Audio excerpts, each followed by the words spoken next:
এই মুহূর্তে দাঁড়িয়ে আছি কুমিল্লার আদর্শ সদর উপজেলার জগন্নাথপুর ইউনিয়নের ঝাঁকুনিপাড়া এলাকায়। এই এলাকার প্রায় 10টি গ্রাম এই স্থানটিতে আসার আগে আমরা ঘুরেছি এবং স্থানীয় কয়েকজন বাসিন্দার সঙ্গে কথা বলে যেটি জেনেছি, এই এলাকার আশপাশের প্রায় 40,000 মানুষের ভাগ্যের নির্মম পরিহাস শুধু এই স্থানটি।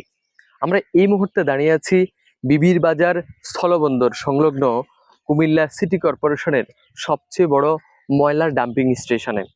এই ময়লার ডাম্পিং স্টেশনটিতে মূলত জেলার সিটি কর্পোরেশনের যত ময়লা আবর্জনা আছে সেগুলি কিন্তু এনে রাখা হয়, অর্থাৎ এখানে এনে স্তূপ করে রাখা হয়, জমা করা হয়।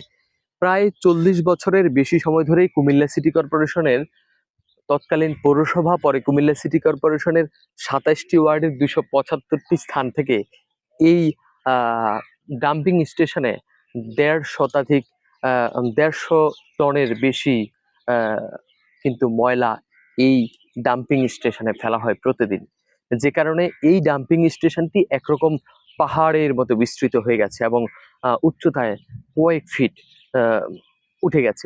যে কারণে এই এলাকার যে পরিবেশ পরিস্থিতি সেটা কিন্তু একেবারেই বদলে গেছে। বিশেষ করে গত 40 বছরে এই এলাকার যারা নারীরা রয়েছেন এবং ছেলে মেয়েরা রয়েছেন, তাদের বিয়ে শাদীর বিষয়ে এই এলাকার স্থানীয় বাসিন্দারা রয়েছেন যারা, তারা জানিয়েছেন বিয়ে শাদীর বিষয়ে ব্যাগ পেতে হয়। বিশেষ করে যদি কেউ বিয়ে শাদীর আমন্ত্রণে আসেন অথবা বিয়ের সম্পর্ক পাকা করতে আসেন, তারা কিন্তু এই ময়লার ভাগাড় দেখেই সম্পর্ক থেকে বিমুখ হয়ে যান।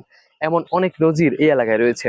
এর আগেও কুমিল্লা সিটি কর্পোরেশনের এই ডাম্পিং স্টেশন নিয়ে বিভিন্ন ধরনের পরিকল্পনা এবং বিভিন্ন ধরনের মেগা প্রকল্পের কথা জানিয়েছে সিটি কর্পোরেশন কর্তৃপক্ষ ও সাবেক মেয়ররা। তবে এর সুষ্ঠু কোনো সমাধান বা এই প্রকল্পের কোনো বাস্তব রূপ দেখা যায়নি। এই ডাম্পিং স্টেশন থেকে যেই ময়লাগুলি জমা রাখা হয়, সেই ময়লার যে দুর্গন্ধ, সেই দুর্গন্ধ কিন্তু কয়েক কিলোমিটার এলাকা জুড়ে ছড়িয়ে যায়।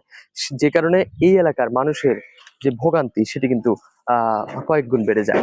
আমরা যেটি দেখেছি এই স্থানটিতে আসার পর কিছুক্ষণ অপেক্ষা করে, যে এই স্থানটিতে মূলত সিটি কর্পোরেশনের বিভিন্ন ওয়ার্ড থেকে বিভিন্ন পরিবহনের মাধ্যমে এই ময়লাগুলি এই স্থানটিতে আনা হয়।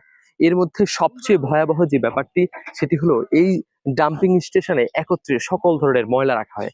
বিশেষ করে হসপিটালের যে বর্জ্য রয়েছে, গৃহস্থলী বর্জ্য এবং বিভিন্ন ধরনের ইন্ডাস্ট্রিয়াল বর্জ্য রয়েছে, সেগুলিও কিন্তু এখানে রাখা হয়। যে কারণে এই এলাকাটির যে মাটি সেটি কিন্তু অনুর্বর হয়ে পড়েছে। আমি যদি একটু দেখাই আমার ক্যামেরায়, যে আশপাশের যে জমিগুলি রয়েছে সেগুলিতে কিন্তু তেমন কোনো ফসল উৎপাদন হয় না।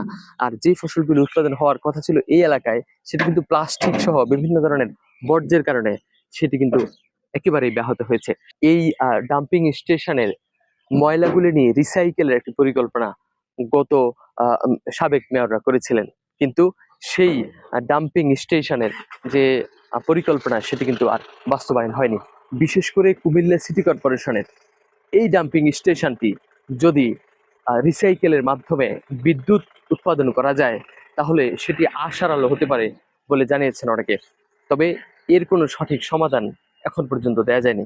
স্থানীয় বাসিন্দাদের দাবি, এই ডাম্পিং স্টেশনটি যদি এখানেই থাকে তাহলে সেটিকে রিসাইকেল করে যেন স্থানীয় বাসিন্দাদের স্বাভাবিক জীবনযাত্রা ফিরিয়ে দেয়া যায়, তারা সেই দাবি করেছেন। কুমিল্লার ঝাঁকুনিপাড়া এলাকার ডাম্পিং স্টেশন থেকে যুক্ত ছিলাম আব্দুল্লাহ আল মারুফ, স্টার নিউজ।